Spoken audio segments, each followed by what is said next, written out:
Forget Hollywood tales. The path to knighthood in 1100 was a brutal trial by fire. It was a journey from servitude to the sword, forging a boy into a weapon of war. This was a world of stone, steel, and sacrifice, where the shift from child to warrior was marked by sweat and blood. The journey began around age 7. Sent from home, a boy became a page in another lord's castle. This practice, known as fosterage, was a political move to build alliances. His life became service and observation. He served the ladies of the court, learning the manners of a nobleman. He'd learn literacy, music, and the rules of chess. Outside, his education turned physical. He was taught to ride a horse and hunt with hawks, sharpening his instincts. He cared for the knight's horses and began the endless chore of cleaning weaponry, learning the tools of war long before he could use them. It was a childhood sacrificed for a future of steel. Around age 14, he became a squire, a knight's apprentice. Keep your guard up, boy. The name came from the Old French for Don't stop shield until I say bearer, so. and it defined his new life. His purpose was to keep his master armed, armored, and alive. A squire's life was 90% glorified servant. His day began before dawn. His first duty was his knight's chainmail armor. He spent countless hours cleaning it with sand and vinegar to fight off blood and rust. A single weak ring could mean his master's death. He cared for the war horses, groomed the powerful destriers, and sharpened every weapon. The physical training was relentless. Squires used heavier practice weapons to build muscle.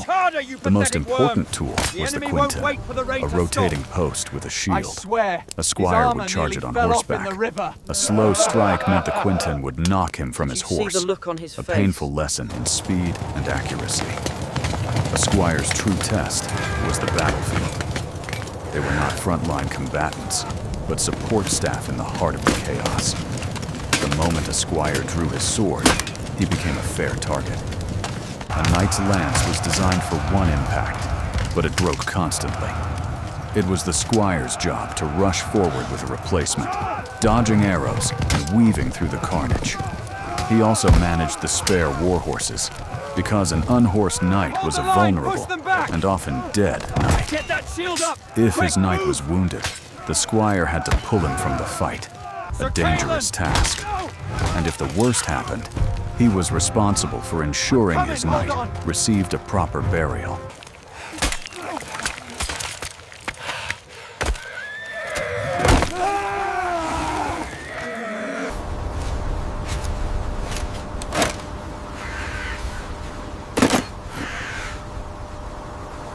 After years of service, between the ages of 18 and 21, a squire who proved his courage was eligible for knighthood. The process began with a ritual bath. The squire would then spend the entire night in a prayer vigil, kneeling before his armor in a chapel. On the day of the ceremony, the squire swore an oath to his lord. Kneeling, he would be dubbed by the lord, who would strike his shoulders with a sword and say the words, "Arise, Sir Knight." He was then presented with the symbols of his new status, a sword and spurs.